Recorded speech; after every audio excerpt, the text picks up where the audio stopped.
sequía, causas y efectos. Y se encuentra presente en los estudios de televisión universitaria el ingeniero Hugo Bosque, docente universitario. Reiteramos el tema: sequía, causas y efectos. Adelante, Omar Gómez. Muchísimas gracias, Henry. Estamos en una época del año caracterizada por la presencia de sequías, incendios, y claro, esto debe motivar nuestra profunda atención, más aún condicionado un escenario en el tema de alimentos y particularmente de granos que hace preocupante la situación en el sector agrario, agropecuario de nuestro país. Así es que el docente de la Facultad de Agronomía de nuestra universidad, el ingeniero Hugo Bosque, nos acompaña. Hugo, muchísimas gracias por la gentileza. Omar, otra vez en el canal, en tu programa, y saludar a los amigos televidentes. Obviamente es un tema muy importante y al mismo tiempo preocupante. Esto de la sequía es recurrente, ¿no? ¿Qué épocas en nuestro país son las épocas de la sequía, digamos? El tema de la sequía es un problema recurrente porque este problema global que ya tenemos, el cambio climático, ¿no?, está afectando grandemente a zonas tan importantes en Bolivia, por ejemplo, como es el Chaco, ¿no? Claro, ha tenido problemas, pero ahora son más agudos, ¿no?, los problemas. Y después la Chiquitanía, ¿no? Y obviamente a las zonas que tradicionalmente no tenían problemas de sequía, actualmente tienen esos problemas que se están presentando, ¿no? ¿Por qué? Porque el régimen de lluvias, por ejemplo, ha ido cambiando, ¿no? Y además, si bien nosotros, los meteorólogos, por ejemplo, nos dicen que puede llover la misma cantidad, la cantidad de lluvia, pero la distribución en el año no es la misma, ¿ya? Por ejemplo, en el altiplano, ¿no? Tranquilamente vemos, o sea, en la época inicial de los cultivos que tiene que ser desde julio, por ejemplo, ahora en el altiplano la mayoría de la gente ya ha sembrado haba en el altiplano, ¿no? Pero necesita agua, pero no hay agua en este momento, no hay lluvias, ¿no?, tradicionales que deberían caer.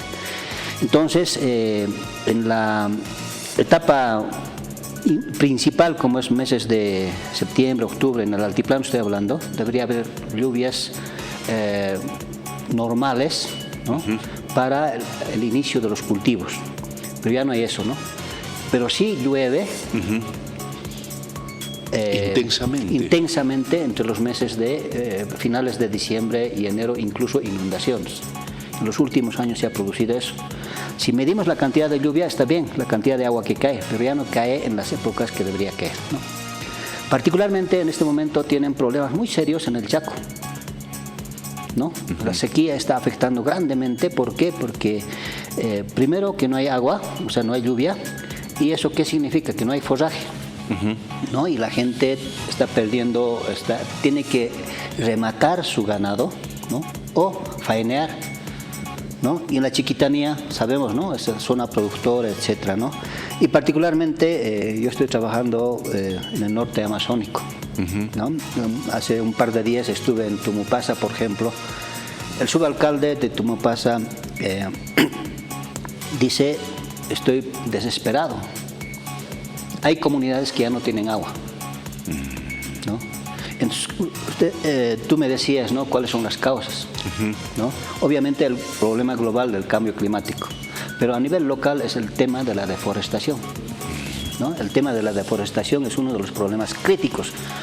¿Por qué? Porque el bosque, las plantas, los árboles son verdaderamente milagrosos. ¿Por qué? Porque hacen que cuando llueve, ¿no?, en primer lugar, quita la energía cinética de las gotas de lluvia. Cuando cae a las hojas de los árboles, le quita y escurre por el tronco y el agua se almacena en el suelo, ¿no? El árbol significa que el agua se almacena en el suelo, ¿no? Entonces, si ya no hay árboles, o sea, por ejemplo, cuando hay árboles, apenas el 25% del agua que cae escurre, ¿no? Sí. Pero cuando no hay árboles, el 100% del agua que cae de la lluvia, 100% se va por la escorrentía superficial. El 100%. El 100% se va, ya, no hay infiltración. Entonces es un problema crítico el tema de la deforestación en Bolivia, ¿no? Y particularmente en las zonas donde están haciendo la expansión para ampliar los cultivos agroindustriales, digamos, ¿no? La soya, la caña de azúcar, el sorgo, el girasol, algodón, ¿no? Las zonas agroindustriales. Todavía nosotros en esta región, en la parte subandina, en los valles interandinos y particularmente en el altiplano, ¿no? No tenemos esa tradición, ¿no? Lamentablemente el altiplano ha sido forestada en la época colonial, ¿no? Claro. En la época de la minería. O sea, prácticamente nos han quitado toda la cobertura forestal que había en el altiplano con toda la quinoa, la queñua y la quizuara, ¿no? Entonces, en este momento tenemos un problema muy crítico con el tema de la deforestación, que es uno de los efectos locales más importantes. ¿Cuál más o menos estimas la incidencia en términos productivos, de volumen de producción de las sequías?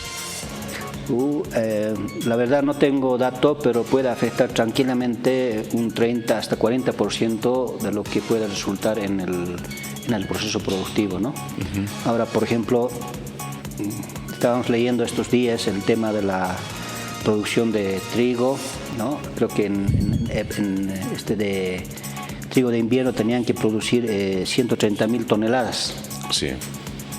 Y creo que van a producir apenas 118.000, ¿no? O sea, eso es lo que he leído en las noticias. Está bajando seriamente el tema de la cantidad de los volúmenes de producción y obviamente los rendimientos, ¿no? Esos son el problema más crítico. Y sabemos que el trigo es uno de los productos más importantes para el país, pero lamentablemente la sequía hace que la productividad baje. Ahora, esto tiene impacto, la agricultura en particular tiene directo impacto en el campo del ganado, de la pecuaria, ¿verdad? Obviamente, ¿no? Particularmente si hablamos de maíz, ¿no? O sea, el maíz, si bien nosotros, en alguna entrevista anterior yo te dije, ¿no? El maíz principalmente sirve para producción ganadera, ¿no? Sí. Alimentación de ganado lechero, alimentación de las aves, alimentación de los porcinos, sí, de los cerdos, ¿no? Esas tres carnes que consumimos mayoritariamente en Bolivia, su fuente principal de energía fundamentalmente que da el almidón del maíz es maíz, ¿no? Entonces los rendimientos han bajado y justamente hablábamos en una entrevista anterior del tema de los transgénicos, ¿no es cierto? Incluso eso está bajo los rendimientos, ¿no? ¿Cuáles serían las acciones que se deben tomar, que se deberían asumir frente a esta situación? Porque yo me imagino cuando ya el asunto se vuelve recurrente, tienen que haber políticas de Estado o tomarse decisiones que traten por lo menos de paliar parcialmente este tipo de situaciones. El tema, o sea, va más allá del tema de políticas que debe trazar el gobierno, ¿no? Porque es una situación muy crítica porque tanto en el país como en el mundo, la gente tiene que prepararse por lo que viene, ¿no? Un colega mío, una semana anterior en una conferencia dijo, ¿no? La situación actual es apocalíptica, ¿no? ¿Qué significa? Se nos viene el problema, estos días seguramente en noticias se ve, ¿no? En España hay gente que está muriendo de calor. Calor, sí. Temperaturas muy elevadas. ¿Eso qué significa? Evaporación exagerada, o sea, la lluvia que cae, todo se evapora. Entonces, lamentablemente, no estamos tomando previsiones para hacer lo que es enfrentar lo que se nos viene encima, ¿no? No estamos preparados nosotros en Bolivia en este momento para enfrentar lo que va a ser la falta de agua. Y hemos tenido una experiencia terrible aquí en la ciudad de La Paz, ¿no? Ese tema, por ejemplo, nosotros en términos técnicos llamamos sequía socioeconómica. ¿Ya? Socioeconómica. ¿Por qué?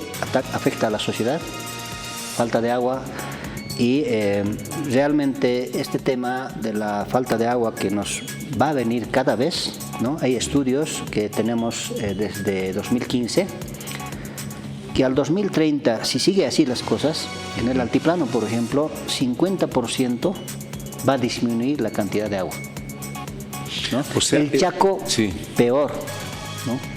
En el Chaco mucha gente ya ha hecho perforaciones de pozos.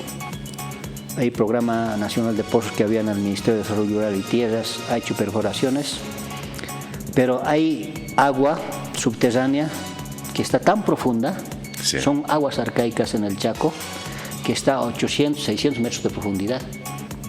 En este momento no hay tecnología para sacar esa agua. En muchas zonas quieren sacar esa agua, pero no hay tecnología en Bolivia, ni si yo no sé si hay en el mundo, ¿no? 800 metros, imagínense, o sea, es profundo. Ahora, si comparamos con petróleo, obviamente hay más de 1 kilómetro de profundidad, pero si sacas petróleo te da plata, pero el agua que saques no te da plata, o sea, simplemente para mantenimiento. Entonces, ¿qué tecnología puede servir que sea económicamente viable para sacar esa agua a 800 metros de profundidad? ¿No? Complicado. Entonces, lamentablemente no tenemos políticas claras en el país para enfrentar las sequías que se nos van a venir cada vez peores cada año, ¿no? Y obviamente eso en qué influye, ¿no? Entonces, seguramente los biólogos, nosotros los agrónomos, tenemos que empezar a pensar seriamente para encontrar aquellas especies que son tan importantes desde el punto de vista de resistencia a la sequía, que con poca agua pueden producir alimento. Sin embargo, también hay intensidad de lluvias, como lo decías. Sí. Y no se pueden cosechar aguas de esas lluvias y que se tendría que hacer una infraestructura muy grande y es muy costosa, además, y demanda mucho tiempo. Definitivamente una de las estrategias es la cosecha de agua, ¿no? Hay que cosechar agua y eso significa construir infraestructuras, ¿no? En términos nativos en la región andina hablamos de cotañas, ¿no? Cotañas, o sea, son lagunas o reservorios de agua que se pueden construir, pero tiene un costo muy elevado, ¿no? Pero hay que pensar realmente en eso, ¿no? Cosecha de aguas, ¿no? ¿Y qué significa? Por ejemplo, o sea, aquí pongámonos a pensar con los amigos televidentes. En el altiplano, por ejemplo, cada familia que tenga su reservorio de agua, ¿no? Con 500.000, 200.000 metros cúbicos. Estoy hablando de una laguna grande que pueda cosechar. Se puede cosechar. Y cuando hay lagunas aquí, laguna allá, laguna allá, laguna allá, toda la laguna en la comunidad, reforestamos. Establecemos plantas para que crezcan. En ese medio donde hay hartas lagunas, cosecha de agua, etcétera, puede cambiar el microclima, sí, ¿no? Y además, que hay que trabajarlo, y eso va para los hidrólogos, para los medioambientalistas, etcétera, ¿no? Si construimos estas cotañas, por ejemplo, ¿no? Estos reservorios de agua, tendríamos que tener un sistema de cobertura de esos espejos de agua, de tal modo que no se pierda por evaporación. Hay que tener algún material que cubra, ¿no? Unas esferitas, por ejemplo, yo no soy experto en el tema, ¿no? Yo digo, ¿no? Unas esferitas de plastoformo que lo cubramos todo el espejo de agua, sí, y evitamos que se evapore el agua. Porque gran parte de lo que el lago Titicaca, por ejemplo, si mal no recuerdo, está más de 2.000 milímetros de agua se evapora, ¿no? Prácticamente gran parte de lo que llueve todo se evapora, ¿no? Entonces, para evitar eso hay que hacer un sistema de cobertura del espejo de agua para que no haya evaporación, ¿no? Eso sería un sistemita, y construir en todas partes reservorios cosechadores de agua, ¿no? Aquí en la misma ciudad de La Paz, por ejemplo, se estima que en 2050 desaparecen los nevados. Eso está proyectado, incluido el Illimani, el Mururata, aquí el Milluni, el Chachacomani, hasta el Illampu, toda esa franja que tenemos que cubre esta parte oriental de la cordillera. Entonces, esos nevados ya no van a haber. ¿Y de dónde tenemos agua ahorita nosotros? Son esos nevados que nos están manteniendo con agua. Cuando ya no va a haber esos nevados, ¿qué tenemos que hacer? Tenemos que hacer más embalses para cosechar lo que va a llover. Claro. Incluso en la dorsal que va hacia el norte, hacia la Amazonía, tenemos que construir reservorios, digamos, y para después hacer el trasvase. Y eso tienen que verlo desde ahora. Claro. Desde ahora tienen que ver. Para la ciudad estoy hablando. Pero a nivel general, nosotros vemos, creo que lo único que, lo que tú dices es cosecha de agua. No hay otra alternativa. Porque tampoco tenemos mucha agua en el altiplano, que yo sepa, en aguas subterráneas. No hay mucha reserva. Son aguas subterráneas, pero que son recargadas con la lluvia. O sea, cuando hablamos de aguas subterráneas, hablamos de aguas confinadas, ¿no? Que no tienen recarga, ¿no? Sacas y nunca más tienes esa agua. Pero hay otras que son recarga. ¿Pero de dónde se recarga? De las lluvias. ¿No? Si ya va a haber menos lluvia, ¿de dónde va a recargar? ¿No? Entonces es un problema muy crítico el tema del agua y la sequía, y particularmente los cultivos. Entonces nosotros, yo hace rato decía, ¿no? En el tema de los cultivos, de la producción de alimentos, tenemos que empezar a buscar cultivos que produzcan con menos agua, pero la misma cantidad de materia seca o alimento. Para ir cerrando este espacio, más o menos el INSA tiene unas cifras de por año. Estas cifras ya se han ido incrementando porque dan un seguro, ¿verdad? Por sequía o al contrario por inundación. Sí. Esas proyecciones entonces quiere decir que se están disparando. Obviamente, ¿no? Porque el seguro agrario ha nacido a raíz de que tiene que apoyarse al pequeño productor, al pequeño agricultor, ¿no? O sea, con un monto X, o sea, por hectárea, ¿no? Entonces, ese seguro, por ejemplo, no soluciona el problema. Claro. ¿Ya? No soluciona el problema. El seguro agrario es un paliativo nada más. Y ¿no? para los productores. Claro, para los productores, para los pequeños productores. Pero no es solución para la seguridad alimentaria. No es solución. Es un paliativo. ¿No? Y tampoco tiene mucho dinero. Creo que, si mal no recuerdo, tiene 30 millones o 40 millones de bolivianos al año. ¿Y cuántos agricultores hay? Casi 800.000 agricultores en Bolivia. Pequeños agricultores, 800.000. ¿No? Y el 61% de la alimentación que tiene la población boliviana es cubierta por la pequeña agricultura familiar. Y en tu canasta, en la vida que tienes en tu día, apenas el 1% proviene de la agricultura agroindustrial. ¿No? O sea, gran parte de lo que se produce, soya, sorgo, girasol, trigo, algodón, caña de azúcar, todo eso, ¿dónde va? ¿No? La energía que se gasta en el país. ¿No? Entonces, en el país, el 61% de lo que tienes en tu canasta, cada uno de nosotros, los bolivianos que tenemos, proviene de la pequeña chacra campesina. ¿No? Entonces, ¿dónde hay que darle más esfuerzo? A la agricultura familiar. Claro. ¿No? Para lo que es la seguridad alimentaria. Hugo, muchísimas gracias por conversar esto, porque realmente muchas veces no entendemos las dimensiones de los problemas, ¿no? Y realmente es un problema que pareciera que no es problema, pero que tiene unas aristas terriblemente preocupantes. Yo por eso decía, ¿no? Apocalíptico lo que nos espera, porque cada año vamos a tener más problemas de agua, y agua es todo. Claro, es vida, agua por es eso. Todo, agua es vida, y sin agua no hay alimentos, sin agua nosotros no vivimos, sin agua no hay animales, sin agua el medio ambiente mismo, ¿no? O sea, lamentablemente los cambios de temperatura, etcétera, que tenemos estos días es porque en el ambiente tenemos problemas de la humedad relativa, de la concentración de vapor de agua en la atmósfera. ¿No? Ustedes han debido sentir estos días. Esta mañana alguien me decía, voy a la sombra, me hace mucho frío, voy al sol, me hace mucho calor. ¿Por qué? Porque en el ambiente no hay suficiente humedad atmosférica, porque el agua es termorregulador. Claro. Lamentablemente eso está ocurriendo, Omar, y gracias los amigos televidentes por estar aquí también. Muy bien, muchísimas gracias, Hugo. El ingeniero Hugo Bosque, docente de nuestra universidad, en su momento decano también de la Facultad de Agronomía. Contigo, Henry.